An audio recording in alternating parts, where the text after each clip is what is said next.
Welcome you, sir. I would like to invite Sri Amarnath Palit and Roshan Kennedy, sir, on the stage. Writer par excellence, orator par excellence, bureaucrat par excellence. What more? We have none other than Sri Shashi Tharoor to talk to us about my life, my message. I think this day would be remembered in the history of Calicut Management Association for ages to come, because what we are going to record today will be there on the net for the next 100 years for young people to see and to get inspired. I welcome Mr. Amarnath to introduce the speaker. Thank you. Dear Roshan, President of CMA, Mr. Mohandas, Chairman AMC, and respected Dr. Shashi Tharoor, good afternoon to all of you, ladies and gentlemen, and also the dignitaries. The job assigned to me appeared to be simple, as it involves introducing Dr. Shashi Tharoor, who needs actually no introduction. The matter is slightly different here. I started enjoying to unearth facts and probably many details about Dr. Tharoor, an individual whose interests and accomplishments are so varied and so many, so I can't limit all that within the time allotted. Dr. Tharoor has already more than a few million followers on the Twitter. That shows how dynamic he is to influence thoughts of the youth of India and outside India. Incidentally, I am also a follower on him. Personally, I started hearing about him way back in early 70s when I worked in Calcutta. He was educated in Calcutta, and he started writing at a very young age. And his first published story appeared in Bharat Jyoti at an age around 10. His novel, Operation Bellows, was serialized in the Junior Statesman, another Calcutta publication, before his 11th birthday. This is all about the DNA. An author, peacekeeper, refugee worker, human activist, Minister of State, an MP. Dr. Tharoor was India's official candidate of India for Secretary General of UN in 2006. Dr. Tharoor is also the award-winning author of many books. He also writes for New York Times, Washington Post, Los Angeles Times, and the Times of India. I am sure all of you watched him on the TED TV, where he spoke about India. Inspiring is what the least I can say so. A speaker who captures the thoughts of the youth, a leader who leads the way, a human being who loves life and nature. Kerala probably is destined to have such a luminous person to distinguish the state as God's own country, a rare species with a special DNA who makes things happen. I leave the rest about him through his own words. Here is presenting him, Dr. Tharoor, on behalf of Calicut Management Association.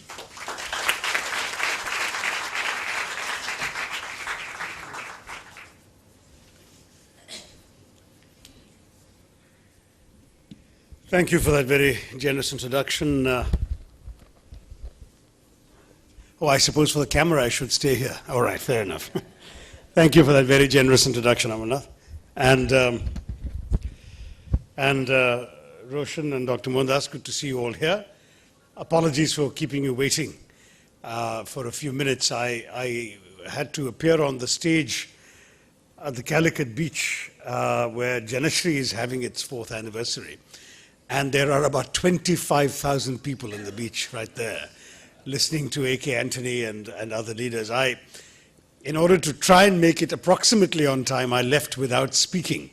But you can imagine it kills a politician to give up an audience like that. But I do want to thank Amarnath for his very generous introduction. It's very clear that he has done what people increasingly do these days, and that is look me up on the internet. Because, you know, they always find these nuggets of information, which they then share with the audience as if they have known me since I was 10 years old, and I'm very flattered that he did it. Sometimes it gets worse. I have a friend in New York who used to like introducing people, not only looking them up on the internet, but looking up assorted parents, grandparents, uncles, aunts, you know, sins of omission and commission up and down the family tree.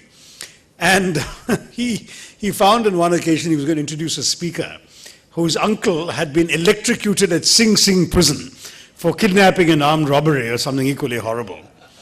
And having taken the trouble to look this up, he felt he had to use it. But these introductions are also very positive. So he thought for a minute and then said, our speaker had an uncle who occupied the chair of applied electricity at one of the nation's leading institutions. Which is just by way of saying that these introductions should be taken with a generous pinch of salt. The introducers will always find nice things to say about the people they introduce. But I must confess I was taken aback a bit to be asked to speak under the rubric, My Life, My Message, partly because I had stoutly resisted the autobiographical pretty much all through my life. And it doesn't help that my life has been particularly complicated in that I don't have a simple linear narrative to share with all of you. I was hearing with some envy of how Chris Gopalakrishnan, whom I've missed again, we have crossed paths at so many forums in the last few months, was telling you about Infosys and its founding and its growth. And so a wonderful story from a 10,000 rupee investment in a tiny flat to this multi-billion-dollar company today. Straightforward narrative. Mine is much more of a roller coaster. And what is more, it's a roller coaster on two different tracks, because when I was born in London, my parents happened to be there, as you can imagine. My father had gone to England at the end of the Second World War as a student and stayed on and was working for an Indian newspaper in London when I happened to emerge into the planet there. So when that was done, of course, as good Malayalis, they tried to cast a horoscope for me. And they sent the information of my birth to Kerala, and a horoscope was cast for me here also. And the result was that I had two horoscopes that did not match in any particular. I think this became a sign that I was destined to lead two lives. And I have pretty much done that all my life. So which life am I going to tell you about? I suppose the one that is more easily dispensed with, sadly, is my writing life, even though there were times when that loomed largest in my consciousness of who I felt I was.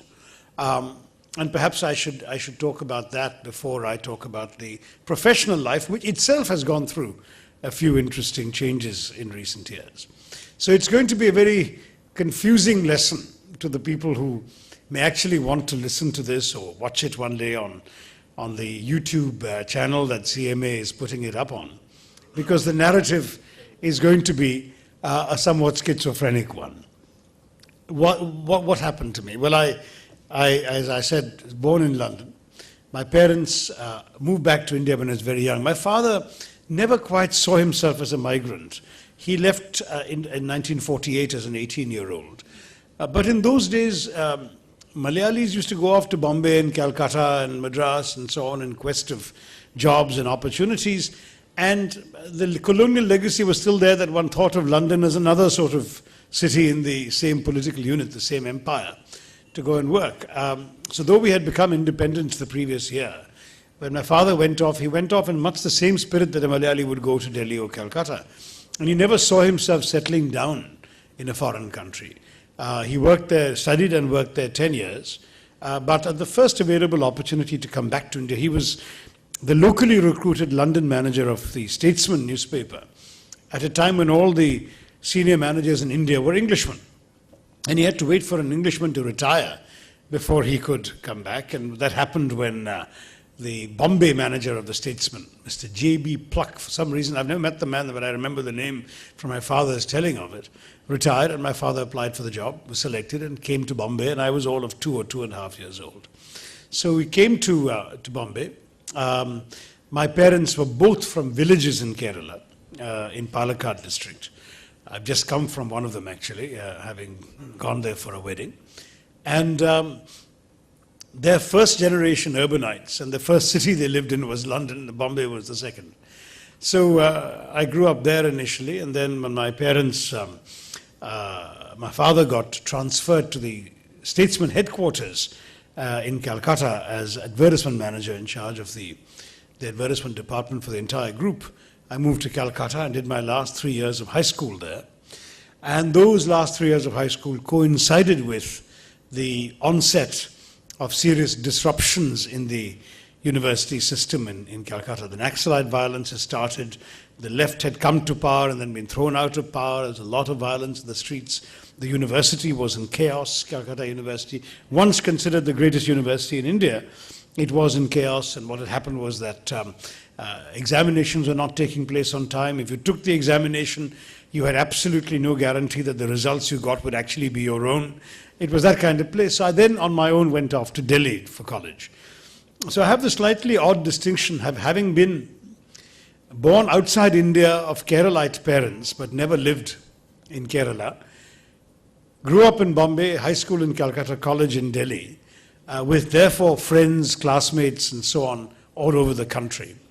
And in many ways, that upbringing shaped the pan-Indian view that I developed from my very young years, a view of the country as a whole, because in every place I was both at home and not at home. I was a Malayali in these non-Malayali cities. In every place what I had in common was Indianness. I had friends from all over the country. The playgrounds I played in, the people I interacted with, the influences I had, the media I was exposed to, all were therefore from a wide national background. And that is therefore the kind of vision that I, from a very young age, internalized as my vision of India. Then I got a scholarship and went off to the US to study, having discovered that the moment I got my scholarship, I was technically, once you converted the dollars into rupees, I was technically earning more than my father was to support a family of 5 in what Indians would have considered style. I realized that I had to finish my studies before my scholarship ran out. So I worked rather hard and rather fast, finished 3 degrees, a master's, an MALD, sort of like an MPhil, and a PhD in a sort of record time by short-circuiting a number of processes that I'm told it's no longer possible to short-circuit. So I ended up being the youngest doctorate from the prestigious Fletcher School of Law and Diplomacy at Tufts University. And armed with a PhD, I entered the UN. Now that's where I'll pause the basics of the narrative, because that's when the sort of divergent paths of my 2 lives will have to be summarized. And I'll leave the professional part for a couple of minutes and talk instead about the writing part, which in many ways began earlier. Because when we came back to India, I rapidly developed bronchial asthma. I was a rather sickly child, severely asthmatic from a very young age. And the problem, it was partially perhaps the climatic adjustments, allergies that develop, these things happen. But the problem was that for a small child in those days, that was a rather tough predicament. I mean, medications were somewhat scattershot. Some of the very good preventive medications were yet to be invented. I've since benefited from them later. So you took these very strong things to be able to enable you to breathe. It was still very difficult to breathe. And I was very often confined to bed. Now, I was a fairly precocious child in that I began reading very young. My mother, who used to read aloud to me from the noddy books of Enid Blyton and so on, sometimes used to disarmingly confess that she read so badly that I became impatient to read them for myself. But be that as it may, I began to read and write very young. By 3 or 4, I was already reading quite fluently and devouring books at a rapid rate. Now remember, I was born in 1956, so in the very early 60s, there was simply no other distraction available in India. There was no television, no computers, no Nintendo games, and nothing else. Books were the principal escape for anybody with an imagination who was not able to go out and play. And as an asthmatic child, I frequently could not go out and play. So the result was that I ended up having to spend a fair bit of time in bed, struggling to breathe and therefore unable to sleep, often sitting up because if you lay down you could simply not breathe at all. And books were the one distraction that I had. So I read everything available to me. I was the oldest child in the family. I read everything available to me in my parents' bookshelves, which meant I read a lot of books that I was not old enough to understand, but I read nonetheless. I didn't have any older brothers or sisters, so there weren't their children's books I could borrow. If I was taken to a library, I had the inconvenient habit of finishing the borrowed book in the car on the way home, and by the time I got home, the book was gone. So in some ways my writing began out of sheer desperation. I mean, there was nothing else you could do that you could read, nothing in the house that you could read that you could understand. Books that you had borrowed finished too quickly. What do? You write. There was one other thing I did. I played a game called book cricket, which children of today's generation have never needed to play because they have so many other distractions. But many of my generation did, which is you took a big fat book like a dictionary or any other fat part. I think Winston Churchill's World War II history also came in quite handy. And you made up imaginary teams, and then you opened the pages of the book at random. And what would happen is you have your own code. So the even numbered pages, 2 was 2 runs, 4 was 4 runs, 6 was a 6, 8 was 1 run, and 0 was appeal for out. And once there was an appeal for out, you then open the odd numbered pages, and then 1 would be bowled, 3 would be caught, 5 would be stumped, 7 would be LBW, and 9 would be not out. So that way you would play, and it could keep you amused for hours on end if you were that crazy about cricket, which I was. So book cricket was one thing I did. I played innumerable matches between various teams of my own devising. But when I wasn't doing that, and even that could pall after a while, I would read or write. And as I said, reading was limited to me because of the factors I mentioned. And so I wrote for myself, and I wrote initially stories that were very derivative of the kinds of stories I was reading. So Enid Blyton would write all her stories of the 5 find-outers, or the secret 7, or the famous 5, all of these stories. And I invented a group of Indian kids called the 6 Solvers, and I wrote adventures for them, which were very reminiscent of Enid Blyton's style and plots and so on. I no longer know where these stories are. I'm sure they're not very good. But what was touching for me was that my father decided to take the scribblings of a scrawny, asthmatic child seriously. And he began getting these stories typed up so they could be shown to friends. I could even, just seeing your own writing typed up in those days was a very thrilling experience. And so from a very young age, I wrote these first stories when I was about 6 years old. My father's faith in my writing, I think, made me began to believe in myself as a writer. And I still believe that the best apprenticeship very often, and perhaps it's less true in other fields, but for a writer is the self-apprenticeship, where you teach yourself to write by the simple fact of writing.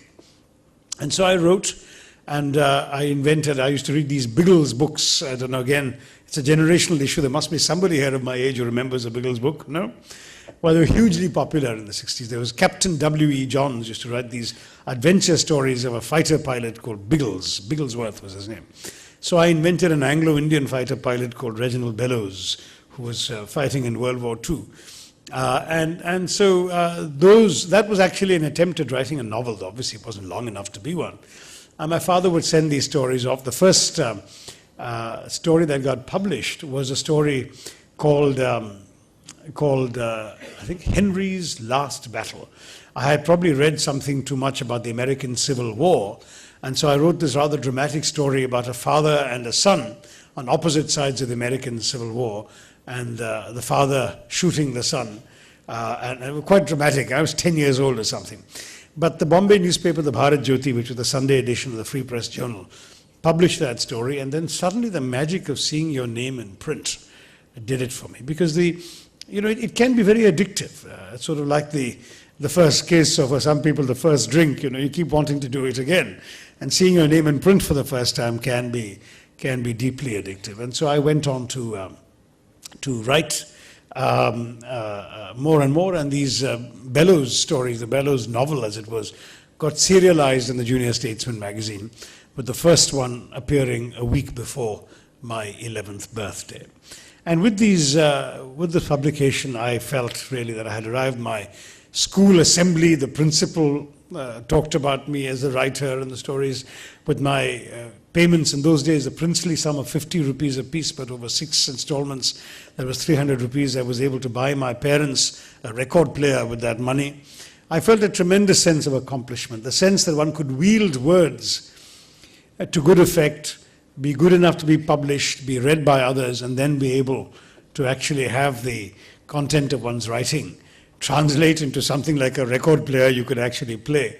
That was quite an extraordinary discovery. And so I continued writing right through my school and college days. I wrote stories. I see I'm driving out large numbers of the audience as the story gets more and more dull, and I apologize. I did warn the organizers that I'm probably the last person to give a speech about my life, because my life is not a particularly great example for anybody else. But those of you who are still remaining in the audience will hear more along these lines. If you want to leave, this is a good time, as the others have done. Anyway, so I wrote these articles for various publications. In fact, at one point, I think by the time of the emergency, when the media was first censored and then there was a huge flowering of lots of publications, up to then, I think it was safe to say that I had probably been published in every single English language publication in India. My stories had appeared in Eve's Weekly and Femina. They had appeared in Youth Times and Junior Statesman. They had appeared in the Illustrated Weekly of India and even Chandamama.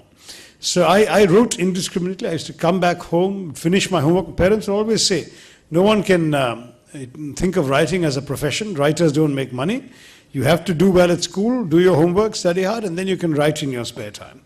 And that became my daily habit. So every single day, coming back from school, finishing the homework, and then writing. And that made me a fairly prolific writer. And of course, there is no better feedback than those of your own friends and family. And indeed, sometimes strangers coming up to you and saying, we read this and we didn't agree with you, or we did agree with you, or whatever. So that experience was, for me, a richly rewarding one, and I kept writing. I got the scholarship, as I mentioned to you, to go to the US. And when I went, obviously, my writing output had to dwindle a little bit. But oddly enough, in that year that I went abroad, thank you, I won a Young Journalist Award, which was competed for by Indian journalists under 30, and I had not yet turned 20. And I won it by having published just enough articles to qualify for the submissions required for the award. So it was the Rajika Kripalani Award. I believe the award is no longer given, or if it is, no one seems to know about it. But for a few years, it was the principal award given to young Indian journalists, and it was an honor to win that. But thanks to my parents, and my father, after all, worked for the wrong side of a newspaper. He worked on the managerial side and not the journalistic side. And he never believed that anybody who was any good was going to be a journalist. So he insisted that I should not think of writing as a profession. It was simply something that I should do for my own pleasure. And that's where the other narrative begins, because I left you all when I had gone off to finish that PhD. What could I do with myself? You know, when you're growing up in India, especially when you were growing up in those days, the days of the 1960s and early 70s, the one ambition that middle-class parents would instill on their children, of course, the first preference was to be a doctor or an engineer. There I had absolutely no interest. I was inconveniently good at passing examinations. So I always used to come first in science. But at the end of class 8, when we had to stream between science and humanities, I chose humanities. And my teachers were horrified and summoned my parents and said, why is this boy, he's first in science from class 1 onwards, why does he not want to do science? And my parents asked me, why don't you want to do it? I said, I hate the subject. I just know how to study, to write the exam, and the day after the exam I forget everything, because I'm not interested at all in what I'm studying.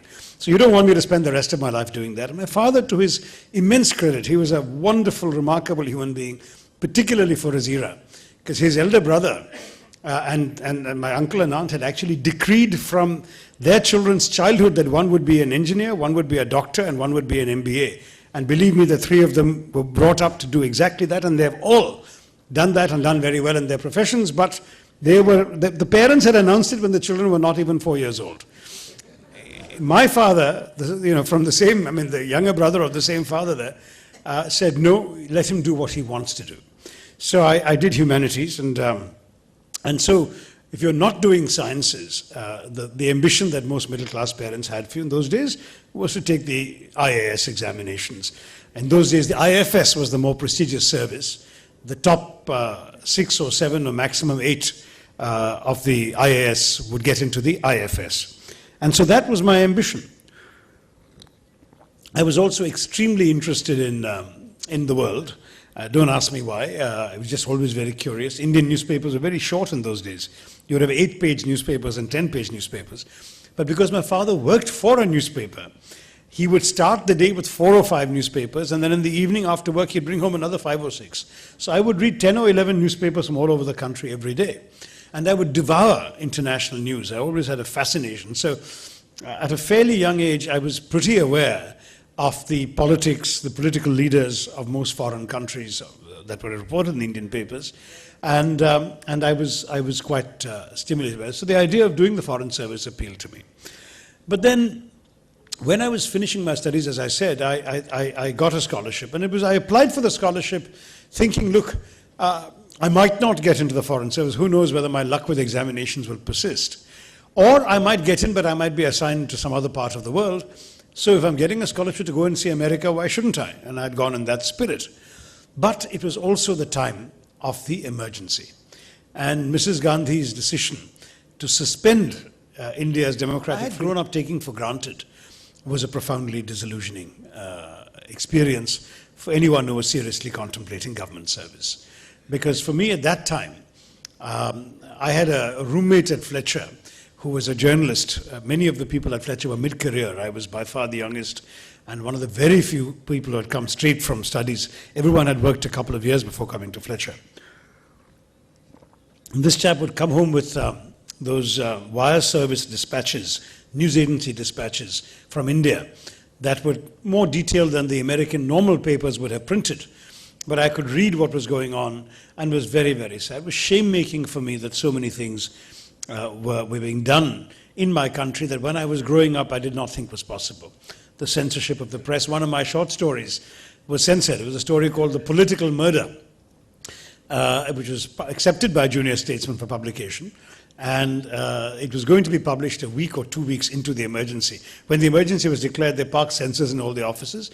And the very idea of a political murder was a bit disconcerting to the censors, so they promptly spiked it.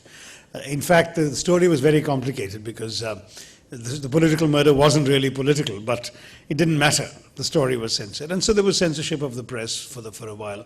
There was, as you know, the arrests of many political leaders. I remember an Indian student in America who voiced his objections to what was happening in India.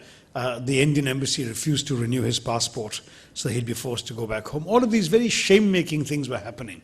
And for some of the demolitions of slums at Turkman Gate, the forced sterilization campaigns, there were so many things happening during the emergency that was very difficult for somebody brought up to believe in Indian democracy, brought up to believe in Nehruvian values. Very difficult for us to swallow. So I decided at that point that I could not take the IAS, IFS exams. In those days, you could even write those exams in London. And I did a PhD partially as a way of delaying that decision. And then it so happened that I was able to stumble into the United Nations. Again, if you're not going to serve your own foreign service and you're very interested in world affairs, where do you turn to? You turn to the UN. But already in those days, I'm talking 1977, 78, Indians had become overrepresented in the UN body because as one of the first developing countries to become independent and with an educated, articulate group of civil servants, well-trained and so on, we found that Indians were flocking to the UN service from early on and flourishing there. So there weren't too many openings. In fact, there were no openings for Indians in the regular UN service. But the UN had these separate agencies. And one of them was an agency called the UN High Commissioner for Refugees.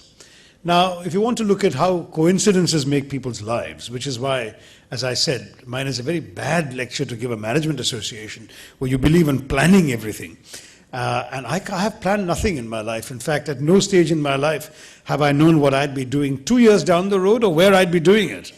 And yet somehow things have all worked out. But this is what happened. I was in my, at the end of my third year of college and before going off to America, I was very, very fond of theatre. I used to act through school and college. I won a number of Best Actor awards. In fact, I won every year in my school in Bombay. Then in college, I remember playing Antony to Meera Nair's Cleopatra at St. Stephen's College in 1974. So I'd done a lot of this. And in my last summer before going off to America, a theatre group in Calcutta put on a production of Agatha Christie's The Mousetrap, which is a thriller, and I played the detective who turns out to be the murderer. I've given the ending away, but you can't see the play anywhere in India anyway, so I suppose it's okay. So it was an exciting part. I was playing it, and there was a wonderful cast of people along with it. Now, it so happened that at that time, I wrote an article in The Statesman, an article about my feelings about Indian politics, Indian nation. It was called A Sense of Belonging. And a UN official, whom I'd never even heard of in my life, but who worked for the UN High Commissioner for Refugees, was visiting a friend in Calcutta when he read this article at the breakfast table. And he said to this friend, "What an impressive article." And the friend said, "Would you like to meet the author?" And this UN official, his name is Virendra Dayal, said, "Yes, I'd like to meet the author." And the host said, "Very good, because we are acting in the same play together, and he is coming for the cast party tomorrow." So by the most astonishing coincidence, I go for a party of all the cast, the actors of this play. We celebrate this occasion, and what do we find? We find that a UN official there wants to meet me. So I step aside, I talk to him, we have a half-an-hour conversation. He said, "Have you ever thought of working for an organization like the UN?" I said, "As a matter of fact, yes." He said, "Keep in touch with me. If you ever come to New York, look me up." So while I was studying at Fletcher, whenever I went to New York, I would call on him. He was unbelievably gracious. I mean, when you think how arrogant senior people tend to be, maybe that is a lesson for senior managers in the CMA. Be kind to young people if you see any potential in them. Because he would always give me time. He would buy me a drink at the UN Delegates Lounge. He would talk to me about UN work. And anyway, at the end of the day, after meeting many times, when I finally was prepared to leave the security of academic studies and look for a job, he said, "Why don't you apply to UNHCR?" Which I did. Now, he was very correct about all of these things. He said, "Because I recommended you, I will not participate in the interview." And he got 3 other UN officials to interview me. But the interview went well, and a couple of weeks later, I found myself invited to UNHCR headquarters in Geneva for an interview. And I realized by the time I landed in Geneva, they had spent so much money on me, they had to hire me. So they hired me, and I initially came in on a 1-month contract with the assurance it'd be a 1 year to follow. And I really thought, never lived in Europe, and here I'll be in the heart of Europe in Geneva. I'll have a chance to see a part of the world, maybe put some money in the bank, and then eventually go back to India. I had absolutely no desire to be anything other than somebody focused on India and in India. But the work was very interesting. I seemed to have a talent for it. I was appreciated what I was doing. And suddenly the 1 year kept stretching. I applied for and became head of the office in Singapore at the peak of the Vietnamese boat people crisis. I went there. And in addition to having gone out to head my own office at a very young age, in fact, I had to hide my age because I was 25 and most people assumed I was at least 10 years older, especially given that the name of the office was the Office of the UN High Commissioner for Refugees. And Singapore being a Commonwealth country, many people assumed I was the High Commissioner. The High Commissioner was actually the head of the office in Geneva. But in Singapore protocol, I was treated as an equivalent of all the High Commissioners and ambassadors there. So there I was, and I had to, really use as far as possible my deepest voice and speak on telephone. And when I went for meetings, try and look very solemn, because otherwise they would have thought, who is this kid coming to be with us? But it was an amazing experience. As I said, apart from heading an office at a certain level and dealing with ambassadors and others 20, 25 years my senior, and having to deal with them as an equal and persuade them to do things, I also had the enormous satisfaction of helping people in grave distress. Refugees, after all, have lost everything. They've lost even not just their possessions, their material possessions, they've lost their homes, They've lost their friendships, their family members they've left behind. They've lost the familiar assumptions of their daily life. They've been wrenched out, often for political reasons, from a country and brought to another part of the world. And that experience, obviously, has put people in a sense of deprivation that is difficult for those of us who have not been forced out of our homelands to appreciate. Coupled with the fear of persecution, often horror stories to tell. And in Singapore, we had a lot of these Vietnamese refugees fleeing communist rule who were getting on little boats and coming out. And many of them had horror stories to tell. There were some amazing stories. I mean, I remember one judge married to a senator who fled in a boat, and amongst the proud possessions she had with her was a photograph of Rabindranath Tagore visiting her family in Hanoi in 1923. Or in Saigon in 1923. That photograph was amongst the few possessions she was able to leave Vietnam with. And I saw it and became friends with those people, that couple, until they passed away in America some years later. And they were also terribly moving stories. You know, there was one couple, for example, that left in a tiny little boat with a kind of cannibalized tractor engine. And the engine inevitably broke down, so they began drifting aimlessly on the South China Sea. They ran out of food, they ran out of drinking water. And they were literally subsisting on rainwater and hope, because that was all. But they had two small children with them, a baby and an infant. So what do? The parents slit their own fingers and got the babies to suck their blood in order to get some nourishment on the journey. And when they were rescued, as it happens by an American ship, they were so weak, they could not even stand. They had to be bodily lifted out of the boat and brought up into that ship. And then they were, my staff and I broke every rule in the book to get them off that ship, rush them to the refugee, to intensive care and hospital, and then eventually look after them in the refugee camp.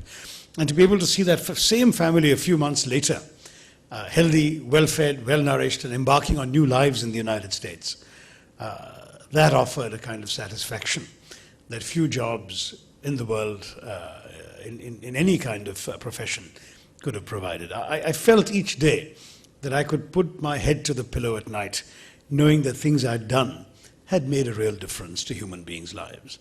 And these were people I could see and touch, because Singapore didn't have the hundreds of thousands of refugees that, for example, there on the Cambodian border. There were at most a few thousand, sometimes only a few hundred, depending on my success in getting them resettled in other countries. And so the result was that I could actually relate to these people. I came up with some innovations. I got the refugees to elect their own leadership. So there were camp leaders who actually ran the internal administration of the camp. I got, for example, the UNHCR in those days had a dogma that it was not operational. We're supposed to have operational partners. But in Singapore, no operational partners are permitted. They wanted the UN to do it all themselves. So I had to recruit volunteers to do services that normally an NGO would have done, non-governmental organization would have done. And I used to go, for example, to Catholic churches and tell the priests there that I had a Jesuit education, and therefore, as a product of a Jesuit education, I had a right to call on them for assistance. And the priests would come, they would sometimes help contribute some charity, find some volunteers. It was an amazing, amazing time. I learned a lot, I was able to give a lot, but I was also able to learn a lot about how to operate in these environments. And I must say that there were some other interesting departures. For example, we had the first refugees from Aceh in Indonesia. I don't know how many of you are familiar. That's the tip of Sumatra, which was leading an armed rebellion against the Indonesian government. And they got onto a boat and they managed to slip past Singapore immigration and landed up in my office. And as the UN High Commissioner for Refugees has a statute of office voted by the UN General Assembly, I felt I had the legal obligation to protect these people. And so I was in a bit of a standoff with the Singapore authorities who said, they have broken our immigration laws, we want to arrest them. And I said, they're in my office, you can't arrest them, I have UN protection. So then they said, at least we want to interview them, we want to find out how they got here. So I said, you can only interview them in the presence of one of my staff. And I was able to get away with that and protect these people and then very quietly get them out of the country. I remember having a meeting with the Swedish ambassador, not in his office or in mine, but walking on the street so that no one could eavesdrop, and working out a discreet arrangement whereby we could take these refugees out of my office into our car to the airport, that he would furnish them with the necessary papers to get them into asylum in Sweden. These were all initiatives that diffused potential crises. It would have been seriously embarrassing for the UN and for Singapore if the presence of these people had become public. Another problem was with the solidarity movement in Poland. When martial law was declared in Poland at the end of '81, a number of Polish sailors who were sympathetic to solidarity jumped ship and rushed to my office. They must have looked up the phone book, found the UN High Commissioner for Refugees, and came. And I had to wake up people in Geneva saying, what do I do? But indeed, I was able to interview them, determined that some of them were genuinely refugees. They had a fear of persecution because of their beliefs. And I had to extend them protection and again put them up in cheap hotels in town where I couldn't put them in a Vietnamese refugee camp.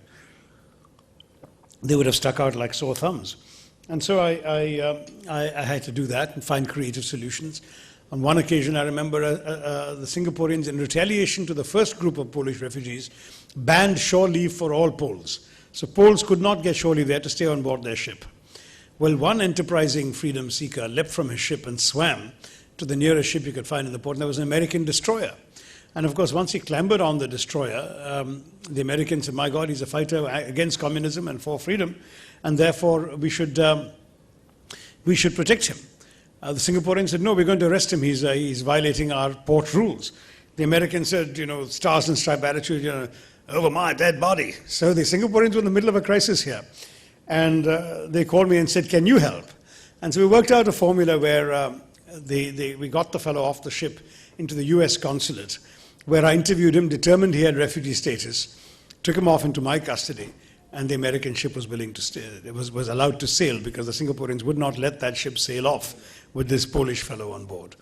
All these, there's so many anecdotes like this that I could tell, but this is not a time of anecdotes. It was just to convey to you that the opportunity to actually do things through your own imagination, your own energy, your own creative strength, that could actually change people's lives for the better.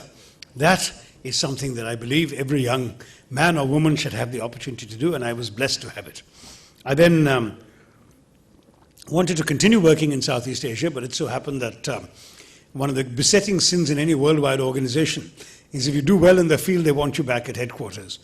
So I was summoned back to Geneva, where I had a couple of interesting stints, but not as interesting as I was in the field. I managed to then contest for an election as the head of the staff representatives of the UN staff. And I won that election. I became president of the UNHCR staff. A worldwide poll. Sadly, it was going to be the only worldwide poll I would win, but that's another story. And having won that election, I found myself in shall we say, at loggerheads with the man who then became High Commissioner for Refugees. I then had an assignment as the executive assistant to the Deputy High Commissioner. So I was chief assistant to the assistant chief of the organization at a time when the chief of the organization was neither happy with his deputy nor with me. So it wasn't a very agreeable couple of years, and then I decided I would leave. In the meantime, I was writing. And I was writing, again, evenings and weekends. When I joined the UN, I said, what are the rules here? Am I allowed to write? And they said, no, you need permission. So I said, look, the fact is that people have hobbies, right? If somebody goes off and takes photographs on the weekend or collects butterflies or goes hiking, that's his hobby. My hobby is writing. So they said, in that case, you have to officially get permission. So from the very first year I joined the UN, I had a memorandum, which was on the files of the personnel office, granting me permission to write for publication, provided I didn't violate the staff rules. So I would always joke that as James Bond had a license to kill, I had a license to write.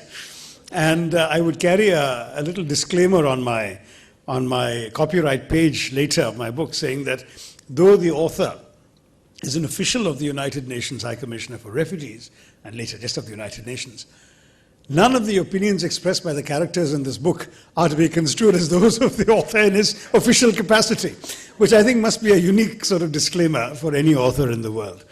But anyway, so I was writing. I wasn't yet writing books. My PhD thesis had been published as a book, but otherwise, reasons of state. It was a study of Indian foreign policy making, as it happens, mainly under Mrs. Gandhi. And then I was writing articles in newspapers and so on. And suddenly it struck me, I was nearing 30. I was in Geneva. And I had this epiphany, thinking, what is it? What have I really accomplished? I've got this UN job. Yes, I've made some difference to people's lives, but for myself, what have I done?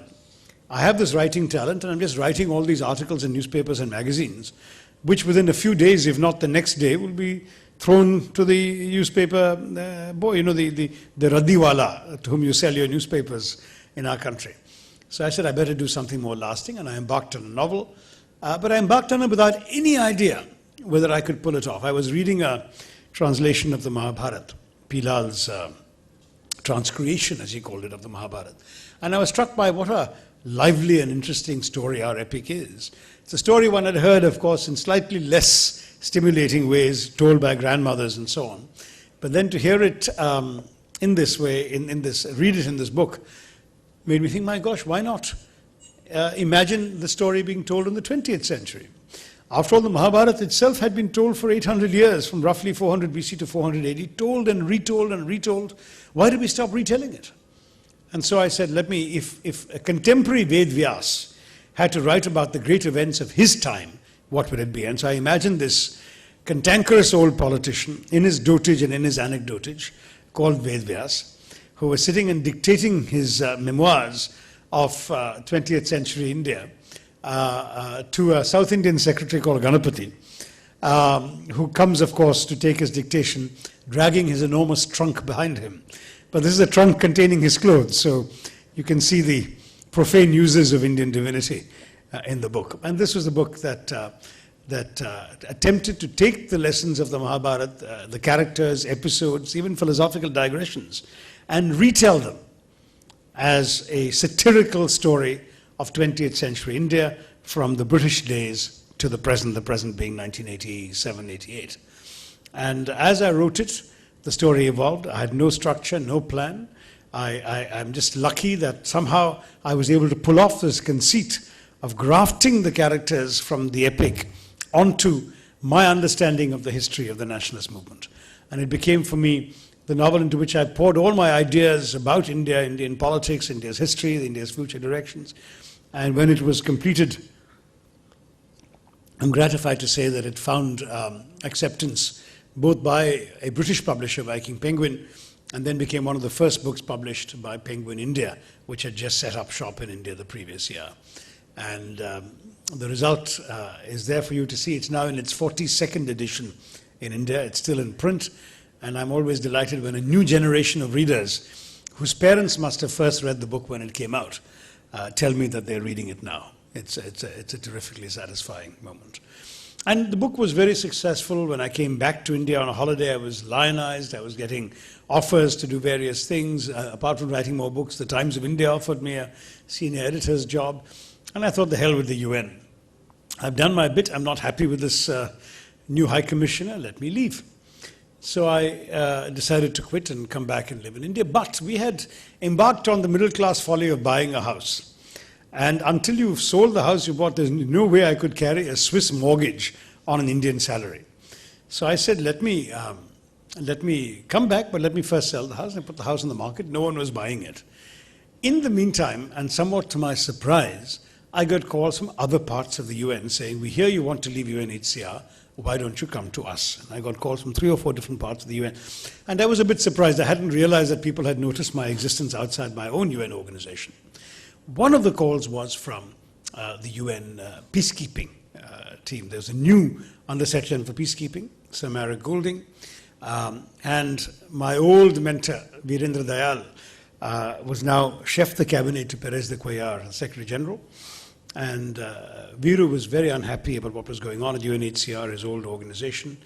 And when he heard that I wanted to leave, that for him was the last straw. He said, you can't leave the UN like this. And he told Marek Golding, why don't you meet him? So I still remember this very sort of otherworldly experience of going to London to launch my book, but being asked by the Under-Secretary General for Special Political Affairs, which was a code name for peacekeeping, to meet him at his club in England.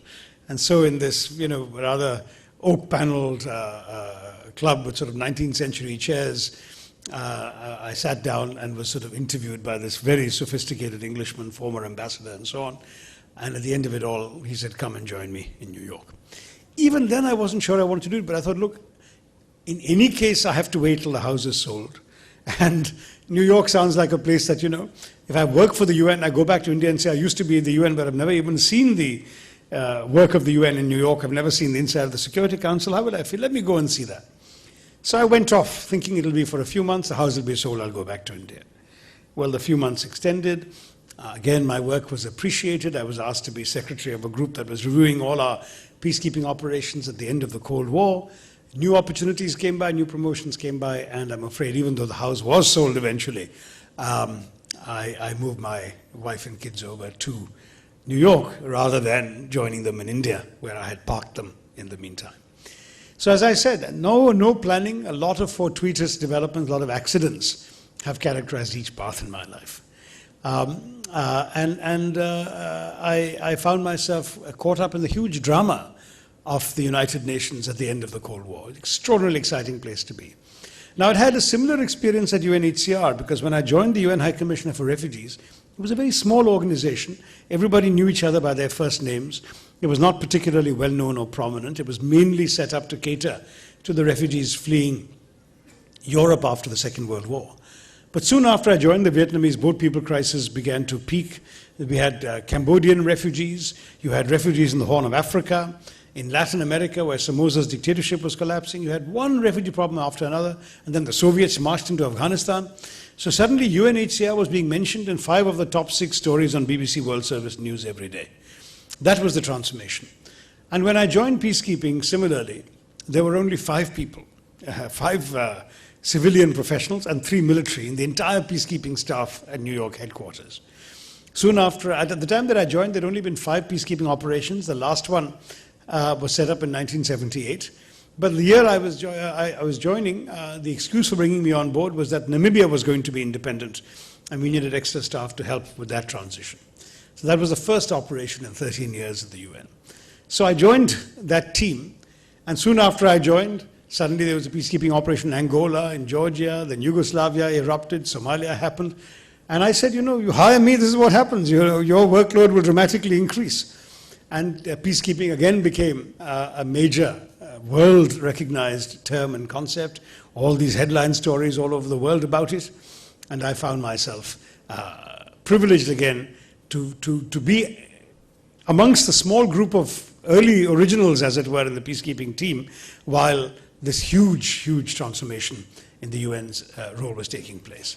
I was awarded Yugoslavia almost by accident because Goulding never believed that the UN would take on Yugoslavia, because in those days peacekeeping was really meant to be about interposing lightly armed troops on a ceasefire line to prevent a war between 2 states from reoccurring, from erupting again.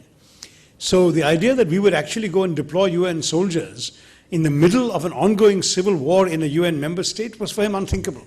So he said, Shashi, you come along with me and you be the person handling Yugoslavia. And as you know, it grew. It grew from that first trip that I went with Goulding on. It grew into the largest peacekeeping operation. And I was the person handling it at UN headquarters in New York. So it was a huge experience. I'm anxious to not take too much time because I did want to leave enough time for questions and answers. But that experience was in some ways very different from what I described to you in Singapore. Because in Singapore, I was making a visible, tangible difference. I was persuading immigration officers to take these refugees. I was negotiating with the Singapore government, with ambassadors. I was solving the problems of these refugees. So I could truthfully say that yesterday's refugees are not refugees anymore, and today's will not be refugees tomorrow. That was my slogan for the effectiveness of my work. But in peacekeeping, particularly during the Yugoslav Civil War, I found that I was working 18-hour days and taking great risks whenever I traveled to the area in the middle of a shooting war without any assurance that because of my efforts, the blood would stop flowing. Indeed, the blood continued to flow. But there was a different kind of satisfaction, a feeling that you were leaving your smudgy thumbprints on the footnotes of the pages of history, which was nonetheless, in its own slightly perverse way, a rewarding experience. So I did all of that. And when the UN was finally pushed out of the Yugoslav fray by the decisive Western military intervention on one side of the conflict that defeated the Serbs, that period coincided with the end of the Secretary Generalship of Boutros Ghali, and Kofi Annan who had become my boss in succession to Goulding as Under Secretary General for Peacekeeping, and with whom I'd worked very closely, contested and won the post of Secretary General. There too, there is a happy accident. When Kofi took over as Under Secretary General for Peacekeeping, Goulding, having been moved to a different department, the Department of Political Affairs, sort of like the Foreign Ministry and the Defense Ministry at the UN, he had gone to be the sort of UN Foreign Minister, expected me to go with him. But Kofi Annan not unreasonably pointed out that the only two people who knew anything about the largest operation were Goulding and myself. So he said, until somebody has been trained to take over from Shashi, let him continue for a few months. And in any case, he said to Goulding, you have somebody there in that job of Special Assistant to the Under Secretary General who will need to be transferred. So until he moves, let Shashi continue with me. And not only did I continue with Kofi, but we became so close professionally that when the few months were up and Goulding said, will you come now? I had to say, I'm sorry, I feel I'm needed here, I can't leave. And that decision made all the difference, because if I had gone to political affairs, it would have been a different UN career. By being with Kofi Annan, by playing a discreet behind-the-scenes role in his election, I was able to not only forge one of the more important professional relationships of my life, but also, I believe, get a very, very good sense of a first-class manager. You are all managers. You can understand that one of Kofi's great strengths was an innate ability to understand people, to understand the capacities of people, to develop trust in his staff and delegate authority to them. And so I exercised far more authority than I could have under a sort of micromanager like Goulding, who wanted to do everything himself and vet and approve everything himself. Kofi would delegate to me the authority to sign instructions and cables on his behalf, which in an organization like ours was a hugely important power. And I also knew that if I ever made a mistake, though he was confident I wouldn't, that he would back me up, that he would take the responsibility. That was a tremendously empowering sort of management technique, and I commend it to all of you. It became my own management technique, both by instinct and by watching how well he did it.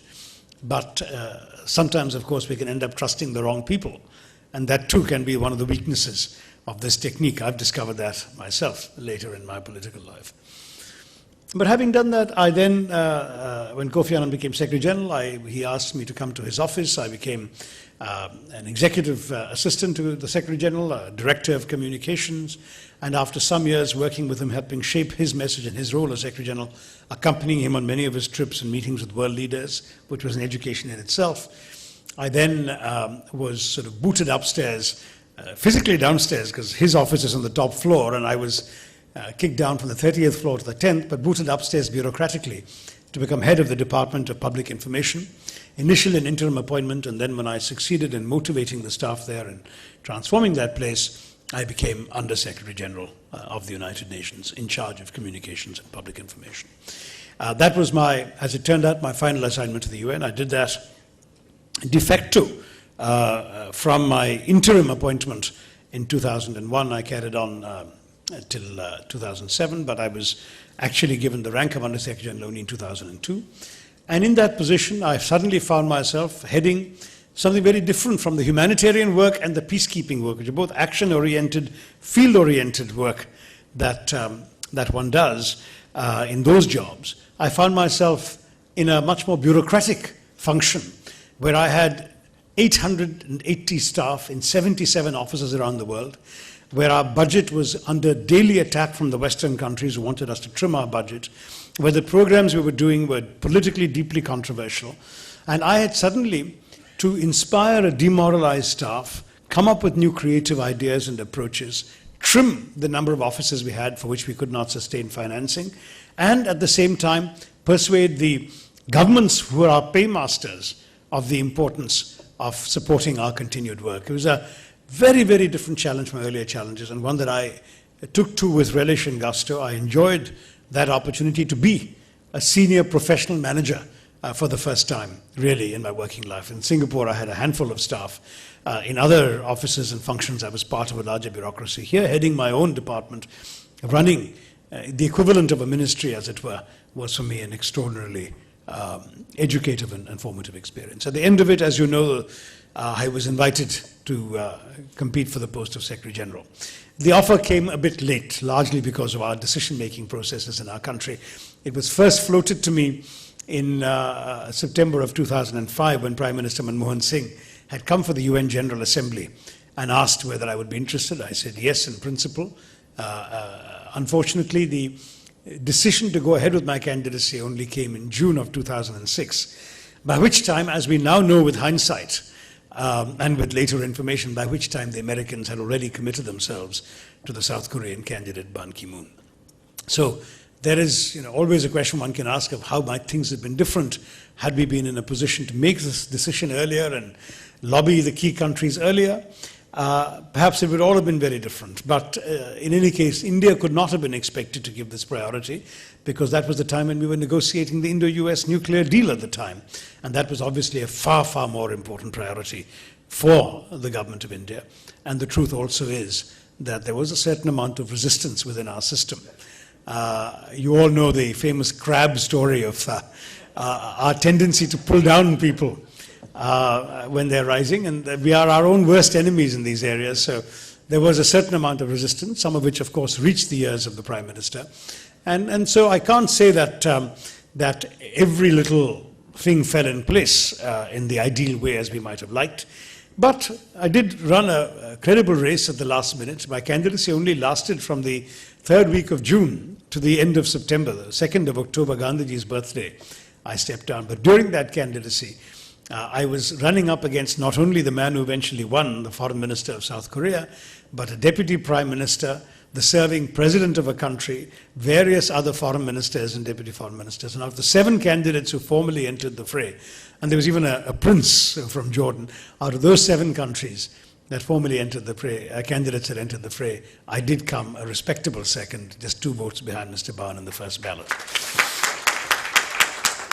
But I want to stress that I have no regrets. I think that one of the things the Bhagavad Gita teaches us is that there are some things that are worth doing because it is one's duty to do them, irrespective of the result. And in my case, I felt at that point when this choice was offered to me that my entire working life at the UN had been a preparation for this function. That I had the unique background of having done humanitarian work, peacekeeping work, political work, and senior management, that I knew every aspect of the United Nations, therefore, all the main aspects inside out, and that I would be able to motivate and direct the UN Secretariat staff. But I had to realize that this is not like a job application where the person with the best resume gets picked. It is ultimately a deeply political decision. And you cannot fault governments for voting on the basis of political bilateral relationships and so on. And they did so. And I wish all success, as I did at that time, I wished all success to Mr. Ban, but I chose to leave. He was gracious enough to invite me to remain in the UN service. He offered me at the same rank as Under Secretary General the privilege of heading one of our peacekeeping operations in Africa, the Ethiopia-Eritrea mission. And I thought about it for about 24 hours, but I felt the operation itself was not a major challenge.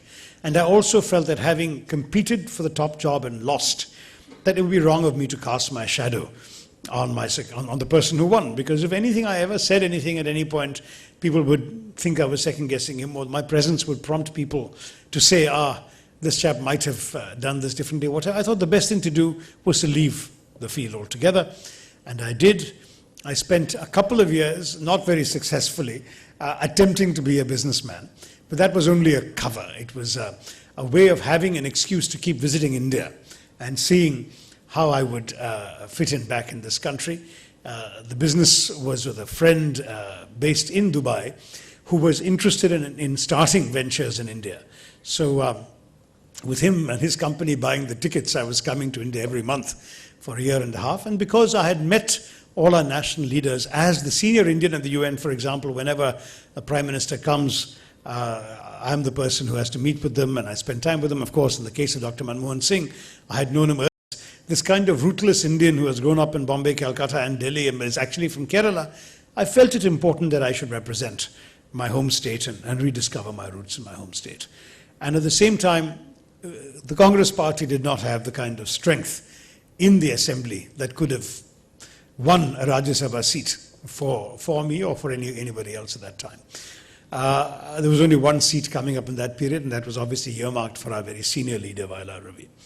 So I said I'm willing to contest for the Lok Sabha, but I said I would like to contest from Thiruvananthapuram because it is the capital of the state. I want to speak for the state as a whole as well in Parliament and in Delhi.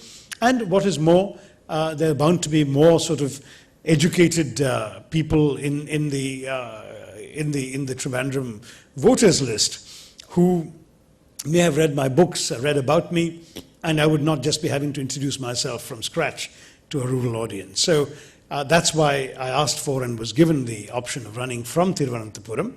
And ironically, my calculations are wrong. All the educated upper middle class neighborhoods had the lowest possible turnout because of the simple accident of our timing of elections. You know that elections in 2009 were held on a Thursday.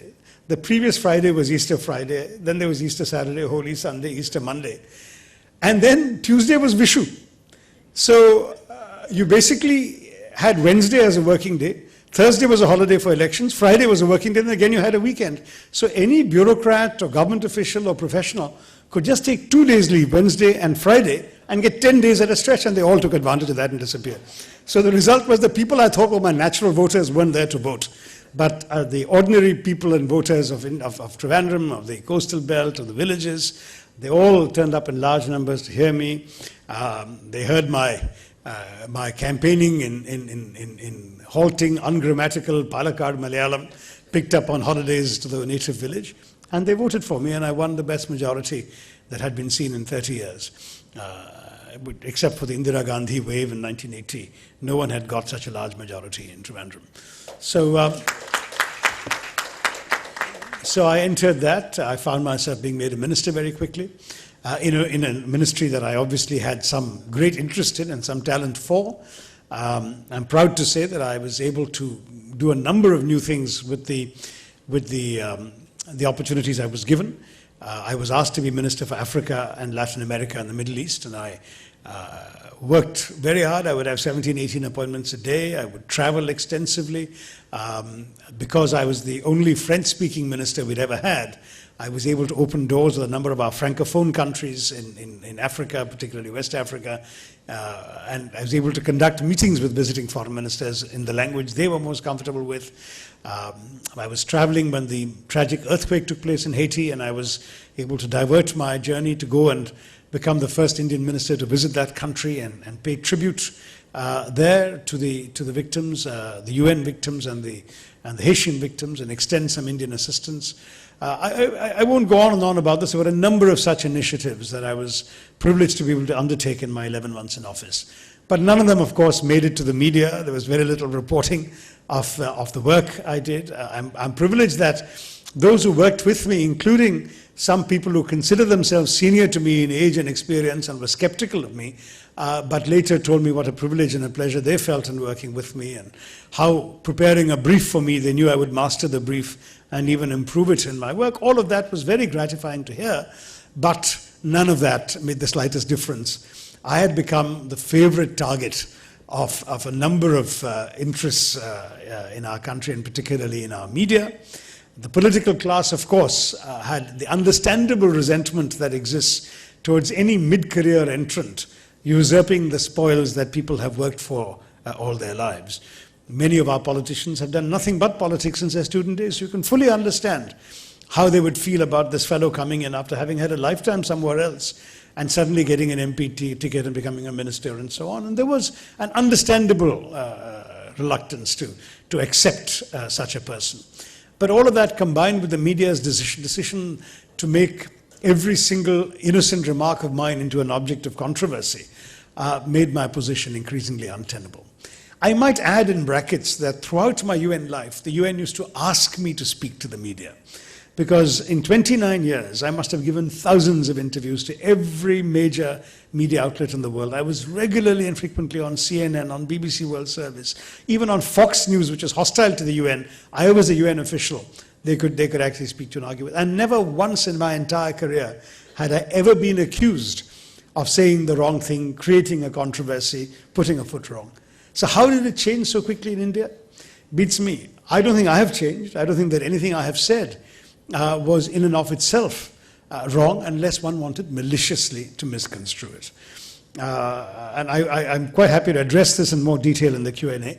But be that as it may, after a number of such episodes and then a completely false accusation relating to my attempts to steer an IPL team to the state, I offered to resign and my resignation was accepted. So my brief career as a minister ended in less than 11 months in office. But I've returned, as I said, it was a bit of a roller coaster. I did not quit everything and depart. Many people apparently thought that I would resign the seat and push off and live abroad. But no, I came back to India determined to make a difference here. 25 years ago, I had given an interview in which I said, thank you. 25 years ago, I'd given an interview in which I said, 23 years ago when the great Indian novel came out, that India matters to me and I would like to matter to India. I tried in those days to think of myself as mattering to India through my writing. But then when the opportunity arose to actually matter to India as somebody engaged in the political discourse of the country and engaged in the policy-making processes of our government, I did not hesitate for a minute.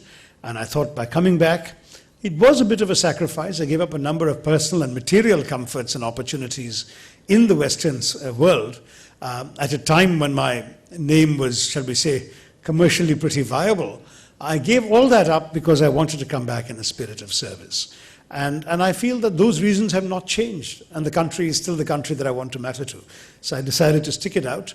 I have kept low for about a year. I didn't give any interviews to anybody. Then I started giving interviews in Kerala and about Kerala.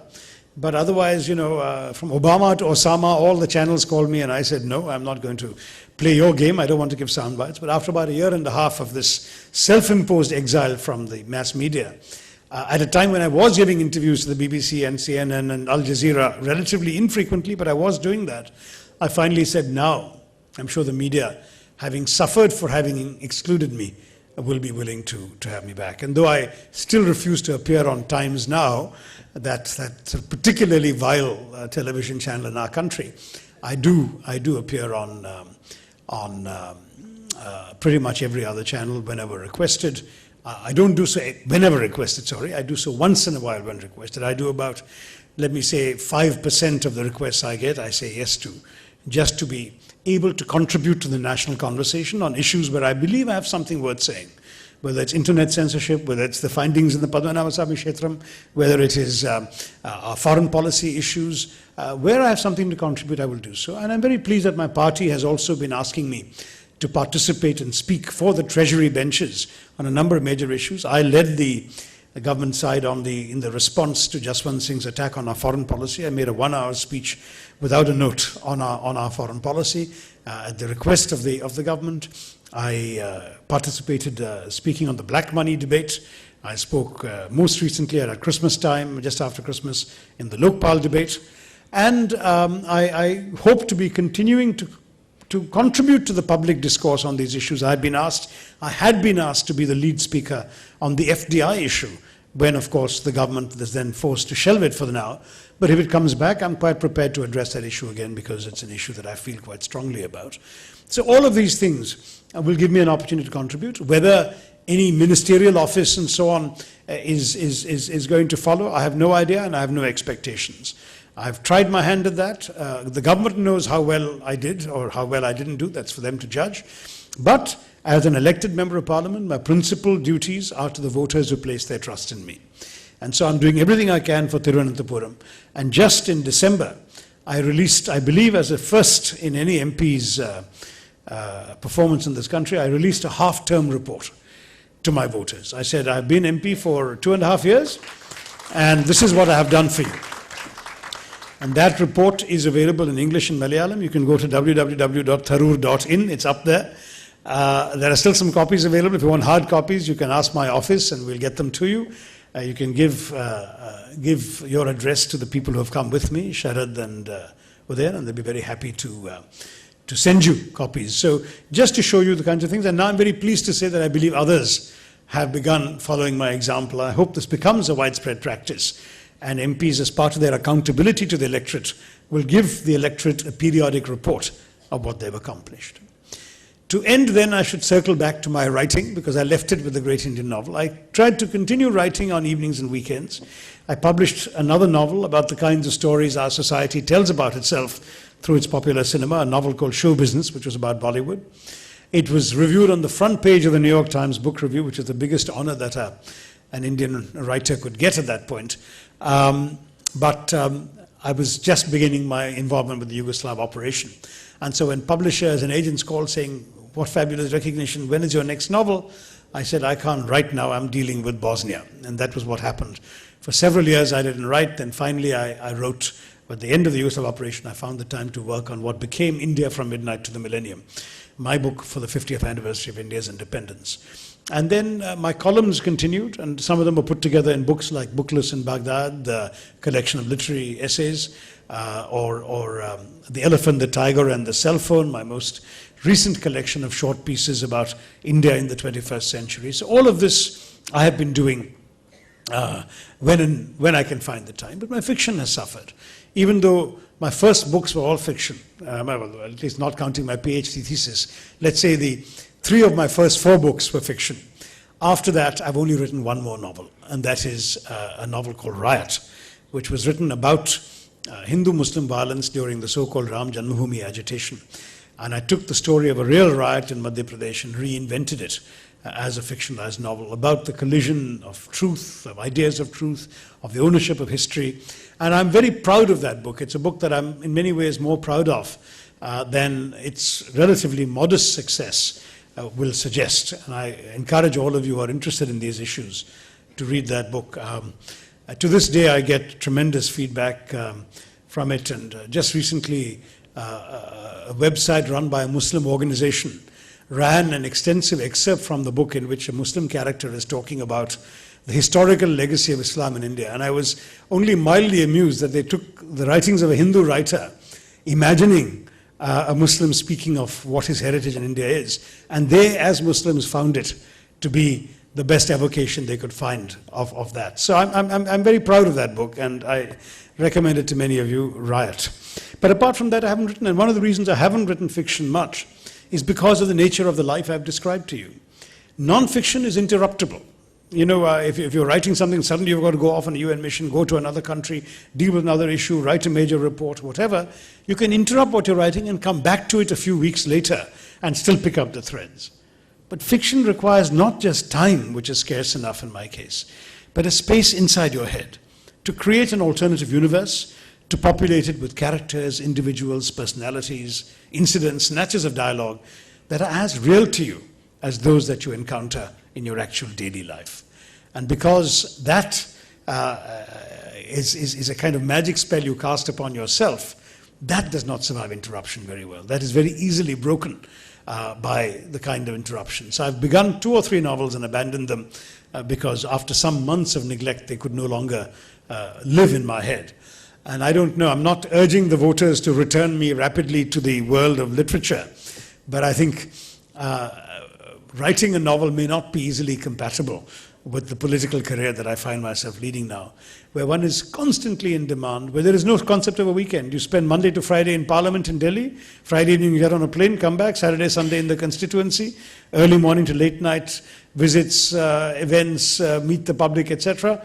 Monday morning back to Parliament, same thing continues. There is really no break. So in these circumstances, just being able to carve out time for the things you have to do, the speeches, the conferences, and so on, the column writing, is more than enough than I can manage, and therefore the idea of being able to pick up one of the 3 novel ideas that are bubbling in the back of my head and turn them into a book is at the moment somewhat remote. So what is my message? Gandhiji said famously that my life is my message. If you were to look at my life, I'm afraid you get a very confused message. You know, never know what you're doing, never know where you're doing it, seize the opportunities when they come, if they come. Let luck and circumstance and other people's judgment of you, whether it's a boss or voters, determine your choices in life. That is not a good prescription for the Calicut Management Association. I'm sure you believe in setting goals and planning for it, in working toward it, in ticking off the boxes to fulfill them. I've never done any of that, neither as a writer, nor as a UN official, nor today as a politician. However, one thing I can say is that when I wake up each morning, I look forward to the day ahead. And to me, the sense that I'm doing something that means something to me and means something to others, and that gives me the opportunities through my daily work to make a difference to the lives of other human beings, and even through my writing to just to leave an impact on the minds of other human beings. That is a great privilege, and it's one that I thank the Lord for every day. So I suppose my only message out of this confused and jumbled narrative has got to be, live the life you can. Don't let yourself down. Whatever you find yourself doing, do the best you can at it. Whether it's being a manager, whether it's being a writer, whether it's being a refugee official, whether it's being an advocate, whatever it is you're doing, just be the best you can be at it. No one can be better at being you than you, but you can certainly be pretty bad at it if you don't try hard enough, if you don't put in the effort, the discipline, the commitment, the self-awareness, and so on. You can let yourself down. So don't let yourself down. Do the best you can. I'm proud to say that in nothing that I have done have I ever turned in a second-class performance. I have always felt that I've done the very best I could. Maybe others could have done better, maybe others could have done differently, but I did what I could at the time I was doing it, and that, I think, is something that anybody can live by. And if, as a result of all those happy accidents, I am where I am today, and you all want to listen to me, I suppose there is some message in that life. Thank you very much. Jai Hind.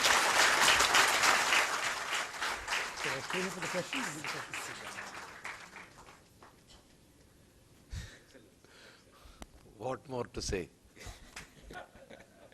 I think next round of Parliament election, you should consider Calicut. And we'll all be there to support you. Question?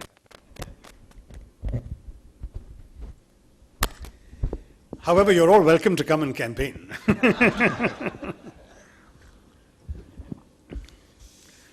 Thank you, Doctor. I think the session is open for the questions. I'll go to Dr. Jessina Merchant's question. She is a psychologist. Dr. Shashi Tharoor, the politician. Dr. Shashi Tharoor, the writer. Where do they cross paths, and how would you like to be referred to? That's a very good question. Do they cross paths? I'm not entirely sure, because I see myself as a human being with a number of responses to the world I see around me, some of which I manifest in my writing. That is, my writing is a response to the world. But some of which I manifest in my work, whether for refugees, whether in peacekeeping at the UN, whether in politics today. My work is also a response to the world, but there are two different kinds of responses.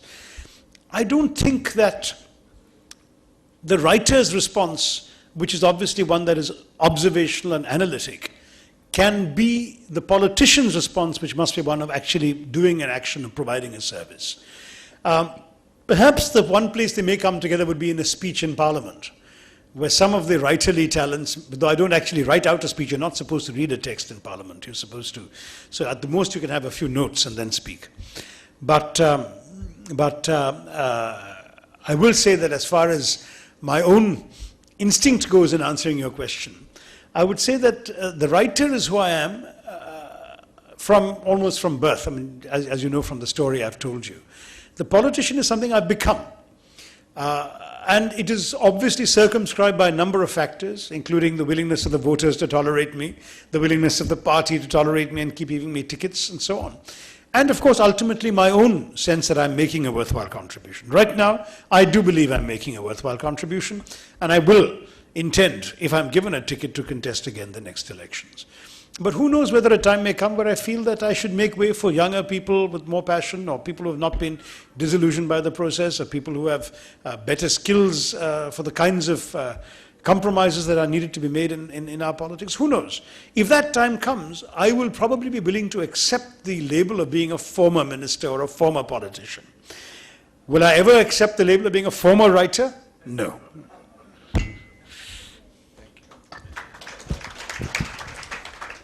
The next question is from M. Anil Kumar, a corporate trainer. On hindsight, do you have any regrets in having taken a headlong plunge into the politics of Indian politics? Well, I've partly answered that through my various observations, and I would say no. I mean, it's been a bit of an Agni Pariksha. I've taken quite a bit of blows as well in the course of the experience, but At the same time, I genuinely believe that I have been able to make a contribution, and that having come in for good reasons, I should persist. So no, I would say I have no regrets. I have regrets about small petty things. When a journalist asks me, you know, Mr. Minister, will you travel cattle class?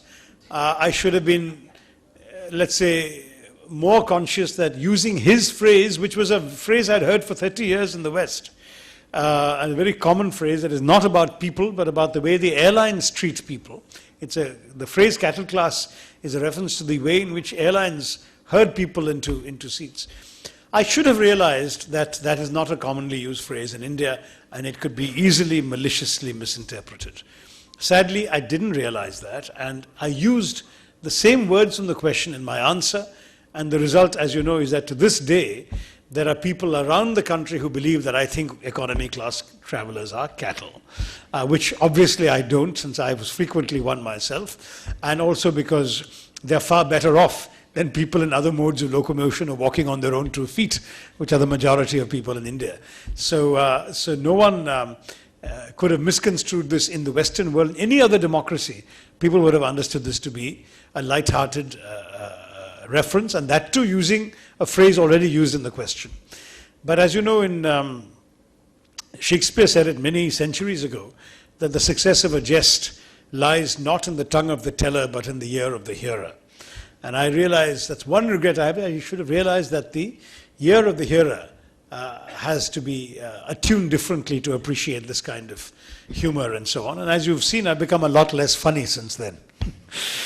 Otherwise, no major regrets. Thank you. Mr. Dinesh Verma, he is a business development manager for SB Global.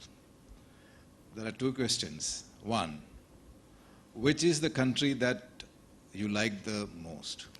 And the second question is, in politics, what is promising for the future? Well, I mean, the country is obviously India, or I wouldn't be here. I have had the luxurious position of being able to live pretty much anywhere in the world after a UN career, and I've chosen India because this is the country that matters most to me. I feel at home here. I can stand under the sun and feel whole in my own skin, which is something that I don't feel anywhere else. There's always a sense of foreignness somewhere else. But anywhere in India, and of course particularly in Kerala, I feel completely at home, and that's why I think this is the country that's the best for me. It's also, as I've written in India from Midnight to the Millennium, the country that has some of the most interesting challenges facing the world at the beginning of the 21st century.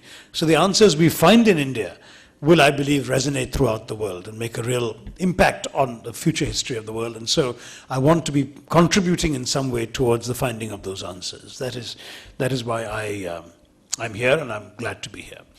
On the future of politics, it's too vast and vague a question. Does he mean my political future? All I can speak of is, I hope to be re-elected. Does he speak about the future of Indian politics as a whole? There I would say that our politics is a bit dysfunctional because I'm genuinely not a fan of the British parliamentary system. I'm a passionate Democrat. I want to see a democracy always prevail in our country. But as I've written in an article in Tehelka magazine, a cover story a few weeks ago, I believe that we need directly elected chief executives. You can call them president or governor or chief minister or whatever, at all levels. We need directly elected panchayat presidents, we need directly elected mayors, we need directly elected chief ministers and presidents, who would have a finite term of office, 4 years, 5 years, 6 years, it doesn't matter, during which they can deliver results, instead of spending, as we have to do now, vast amounts of their time and energy in just staying in office and maintaining a parliamentary coalition in order to have a majority, because anytime you lose the majority in parliament, the government falls. I think we need a real separation between the 3 branches of government. Right now the judiciary is completely independent. But you should not be following this British perversion of electing a legislature in order to form the executive. The result is often legislators who are not qualified to legislate and who are only interested in being elected in order to form the executive. And if they don't form the executive, what do they do in parliament? Half the time they're disrupting and shouting and screaming because they don't see much purpose in the actual legislative process if they're not in government themselves. So this is a very, in my view, a dismaying choice that our leaders made. I would have loved to have seen a different system, particularly in the Indian reality. People say the American presidential system isn't working all that well. There is a paralysis between a Democratic president and a Republican Senate, the Republican House. But the fact is that we won't have that in India. Our problem is the opposite. We have too many parties. We have so many parties organized in so many identities, regional, religious, political, ideological, and so on, that actually assembling a monolithic majority to block an elected president would be very difficult. So in fact, an elected president would be able to get much of his legislative agenda done. But in a multiplicity of parties, an Indian president would be able to actually forge different coalitions on different issues depending on the interests of the various parties. So that system would work far better, in my view, in a multi-party country like ours, better than in a two-party country like America's. But having said that, the truth is, no one in India is going to want to change it. The politicians know the system they have, they like it. Bluntly, some will say they can manipulate it. Why would they agree to change it? So I think our politics is going to continue to be a parliamentary system.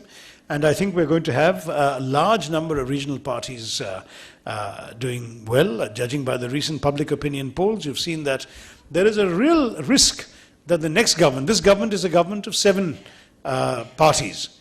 The next government may be a government of 20 parties, the way in which our voters are voting in the system. And that, I believe, will be a recipe for inefficiency in our system. And I am deeply disappointed that we have saddled ourselves with a system that gives so much importance to checks and balances over performance, accountability, and results. Thank you. The next question is from Ashok Pudian, an architect. Suppose somebody see the first Malayali Prime Minister in you, how will you respond? I think there are far more qualified and experienced Malayali politicians for that distinction.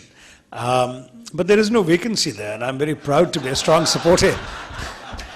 I'm very proud to be a strong supporter of Dr. Manmohan Singh, who's a remarkable individual and who has come to, back to office with a strong mandate from the voters of our country. So I think that's all I have to say on that question, right? Thank you. Thank you. This is from Mr. Samir GP, entrepreneur living in China. Oh. How strong, he's that person. How strongly do you believe that new generation leaders such as you will emerge more in our politics and break through to put the crab mentality a thing of the past? I think it's happening a little bit already. Right now there are a number of bright, young, dynamic, forward-looking people, many of whom have been educated or even worked abroad, who have been elected. It so happens that they're almost all the sons and daughters of politicians. So that's the only other side of the question, that they have this mentality, but they have had their opportunity because of their political pedigree. But I would say, so what? As long as the right attitudes and the right energy is brought to our politics by these young people, we shouldn't worry too much about who their parents are. In fact, I was struck by this. We always talk about dynasties in our politics, but I just inaugurated the 70th, I think it is, All India Ophthalmological Conference, a conference of ophthalmologists in Cochin 2 days ago. And the then elected new president of that All India Ophthalmological Society is a Malayali who is a very famous eye surgeon.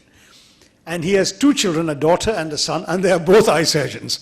So it seems to me that it's somehow embedded in our DNA that we like to pass on our profession to our children.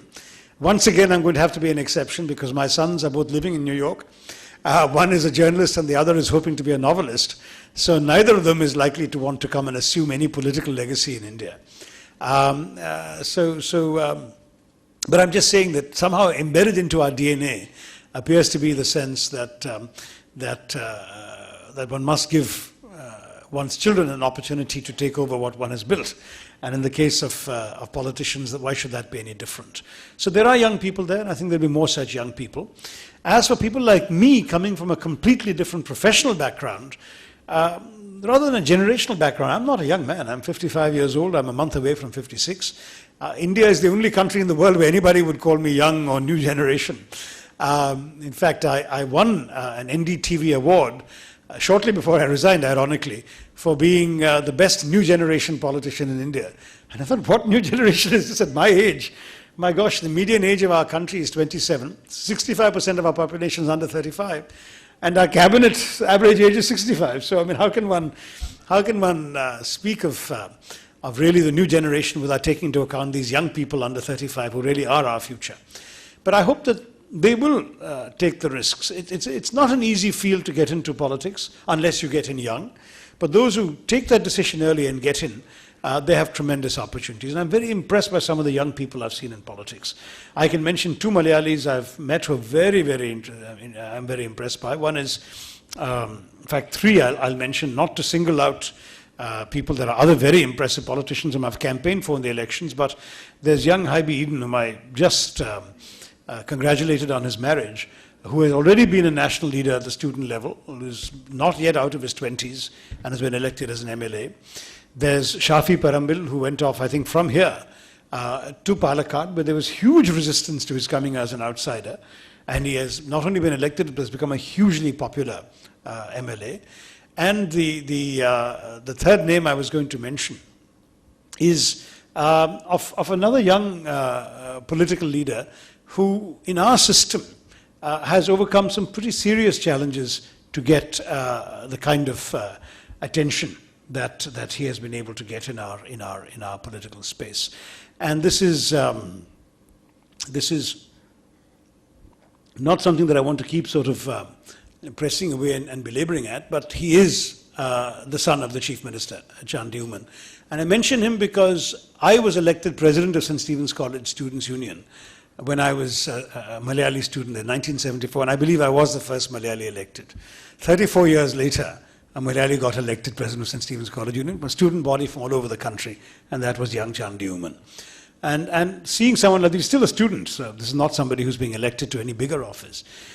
Seeing Malayalis who can hold their own at the national level, like Haibi and Chandi, shows me that people who have a national vision and at the same time are strongly rooted in their home state can truly become effective new generation leaders. And that's what I'd like to see much more of in the time to come. Thank you, Doctor. And I have a last question. Management is about taking the stress.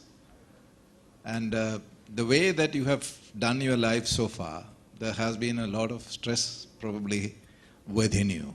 How is that you are able to manage that and then bring out the charm of smile on your face, please? I don't know. Whenever people ask me such things, I say, what can I do? Choose your parents wisely. You know, some of these things are genetic. Some of these things are genetic. They come from within you. I've also sort of become that to some degree temperamentally. You know, as a kid, I'm sure I used to shout and scream like any kid. But from a fairly young age, I discovered the virtues of not always wearing your emotions on your sleeve, not always, shall we say, reacting adversely to either pressure or pleasure. In fact, the archetype of this was Kofi Annan. He was practically like a yogi. You know, you would never see him overreact, you never see him raise his voice, never see him lose his temper. He was capable of it. You could see a glint and flash in his eye that you knew he was angry. But my gosh, within, there was this extraordinary inner calm. And whereas I don't think I'm anywhere close to being a yogi or close to being a Kofi Annan, I've personally had a lot of respect for people who show that level of self-control and pleasantness. Because the world is a difficult enough place as it is. If you yourself, by your own reaction to events, behave in a way that upsets other people around you and that doesn't necessarily advance your ability to solve the problem you're dealing with, then what have you accomplished? So take stress, take it upon yourself, internalize it, but try and react to it as calmly and effectively as possible. It's not always possible. I do not want to pretend that the next crisis in my life I'm going to be calm. I'm just saying that one has to find the right sort of way. The truth is that you can never control other people's reaction to you, but you can control your own reaction to other people. And that's something that's always worth doing. Thanks very much. There's one more question before this last question, and that is from me. Very personal, sir. What is the best Malayali dish that you like? Well, there's going to be some debate about how Malayali this is. These are both Palakkadan dishes that I grew up with as a child that I can't choose between. One is what we call Urlakayam Uperi, but it's a very special kind of Urlakayam Uperi because it uses something that is native to Palakkad, and that is called Ulli Samandi. Do you all know Ulli Samandi? So Ulli and Chovana Malaga and a little bit of salt, Nanna Arichita. Adu Varkanam Varthillengil, your mouth will become unpleasant to be near when you talk to people. So once you have roasted it to get the taste, you have Ulli Samandi, which is best with idli and dosha. And idli and dosha, there is some debate about how really Malayali that is, that may have come to us from Tamil Nadu or Karnataka or whatever. But Urlakayam Uperi is you have to boil the potatoes in salt and haldi, and then you toss it in this Ulli Samandi until the blessed thing turns practically black. And with all those carcinogens, then you eat it. It is the most delicious dish in the country. Mr. Manohar, the publisher of Purna Publications, Indian politics is a game of compromises. Doesn't your role in politics conflict with your personal stamp of doing what you believe in and only what you believe in? What are the consequences? That's an excellent question because I think it goes to the heart of a dilemma that I should have addressed in my remarks. When I was at the UN, I learned sort of my philosophy on this, which is that you have to be an idealist to work at an organization like the UN. You have to want to pursue some ideals. If you're motivated by something else, money, salary, security, go join a government or a bank or whatever. Don't be at a place like the UN.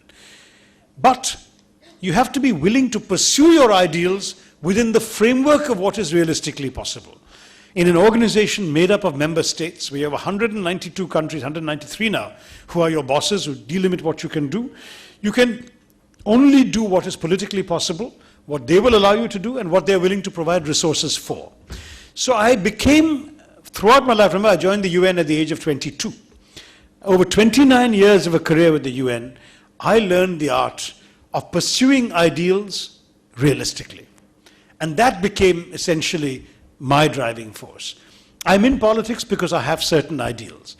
But if I'm foolish enough to say that every time somebody doesn't do things my way or disagrees with me, then I should quit, then I would never have a political career. My objective has got to be that I want to make a success of politics. I want to pursue my ideals. I want to stand up for certain values, principles, and so on. But I must pursue them within the framework of what is politically possible. That means that sometimes I will have to accept my government pursuing policies that I don't agree with, or my party taking positions that I don't agree with.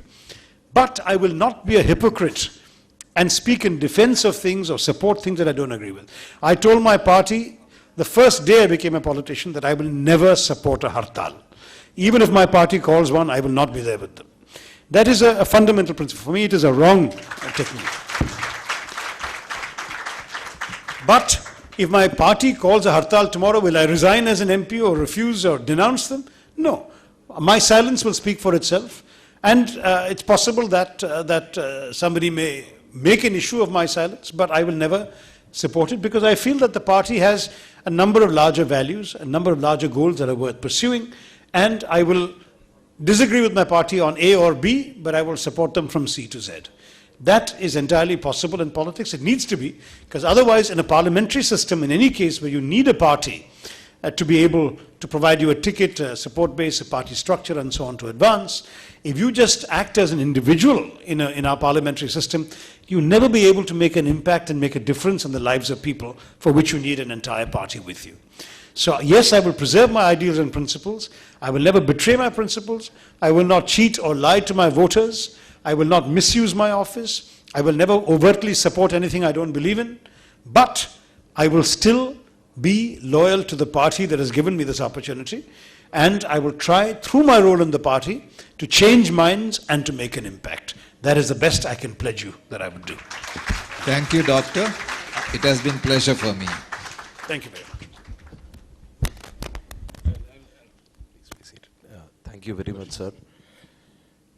I request Mr. Mohan Das to give the concluding remarks. Before doing the honors, there are two honors to be done here. First of all, this Apollo Builtech, one of our sponsors, has come out with a Lucky D program. I know many of you have given your visiting cards. It's my pleasure to they have come out with a surprise gift. It's my pleasure to kindly request our honorable guests to find the lucky man or girl.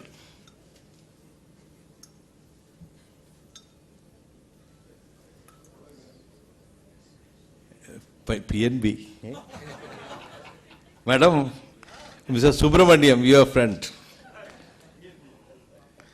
Senior Manager, Subramaniam, please do come. Please come forward. Give a round of applause.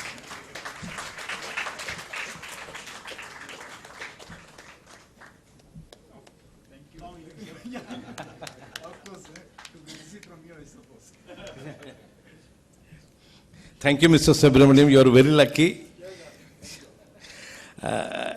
See, today we have the National Award winner, Mr. Francis Gordon Gandath, with us. Francis, will you please come to the stage?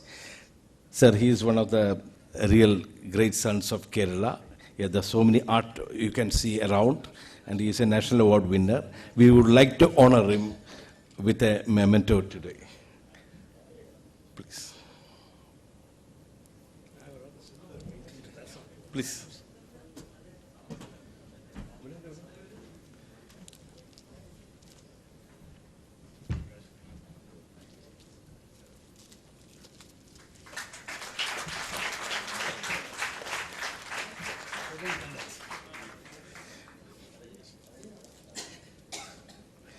Thank you, Francis, and thank you, sir, for giving both the awards.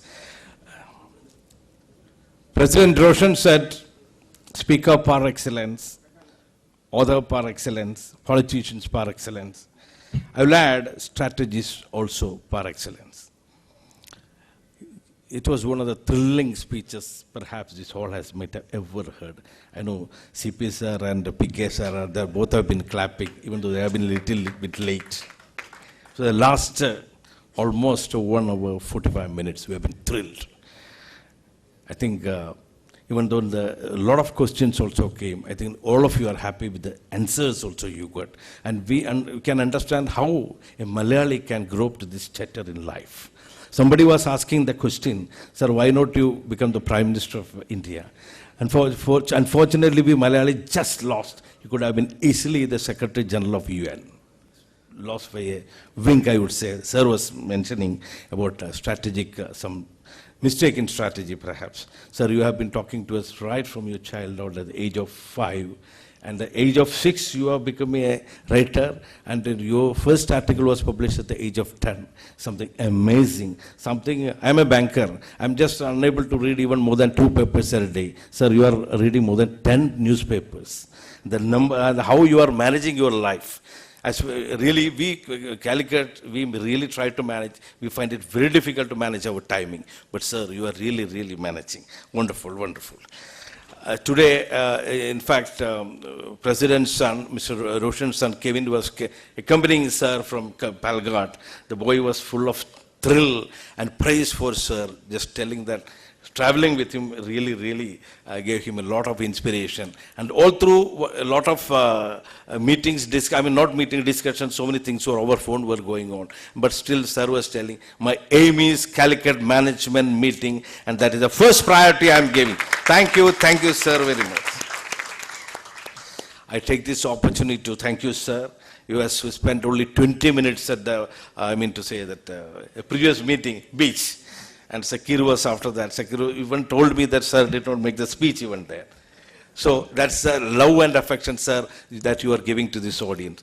Really, really, we are honored. Let us, why not give a standing applause and ovation to the great leader. May, and this Malayali come great in life, become the greatest personality in our country in a few days from ahead. Thank you, sir. Thank you very much. As our token of our love and affection, I request Sri Shakir, past president, to kindly hand over a memento, which is again a work of the great artist Francis Gordon Gandath. Thank you. Thank you.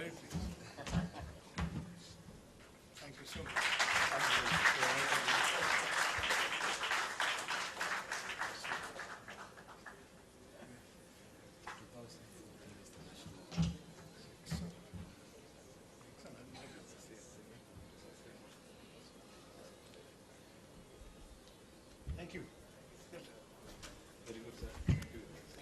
Thank you very much, sir.